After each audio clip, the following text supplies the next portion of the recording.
example, we have a uniform mass rigid rod of length 2L, its total mass is 2m and it is uniformly distributed over its length. L by 4 length is on the table and rest is held like this from here, and suddenly from here this is released. Initially this was horizontal and now this is released. We wish to find out, that is, what is the normal reaction at the edge as soon as this is released.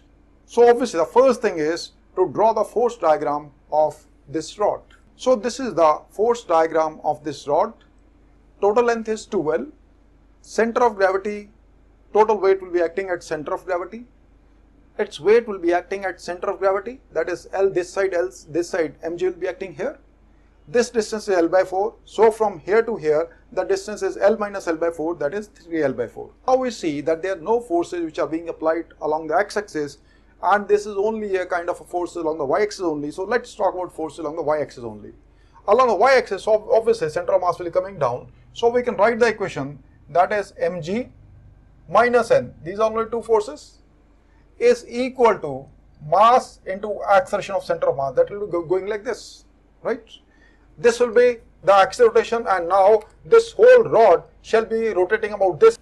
So if we take torque about this point O, so torque of N about this axis is equal to 0, because torque is force into perpendicular distance with line of force and acceleration.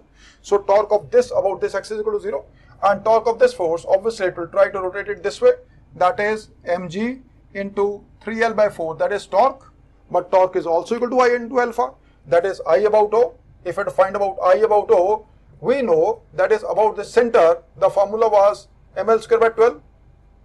About that is ICM. For the rod, we know the formula is ml square by 12. Moment of inertia is ml square by 12. But torque is also equal to I into alpha. So it is I O into alpha. What is I about O? I about O is ICM about this plus m into this square. 3L by 4 square. We are using parallax theorem. And what is ICM? ICM we know that is for a rod of mass m and length L about this center, perpendicular to its length is ml square by 12. We have done it. So over here the mass is m, length is 2L, ml square by 12 plus, that is m into 9L square by 16. So we have one equation and we have second equation. Apart from this, right now this is center of mass which shall be moving and it shall be rotating in this circle only, circle of radius 3L by 4. So ACM is also equal to 3L by 4 into alpha. A is equal to R alpha. This is acceleration of center of mass. R is what? 3L by 4 into alpha. Alpha is the same, this alpha. So ACM is equal to R into alpha. When we solve these equations, the normal reaction will come out to be 4 mg by 31.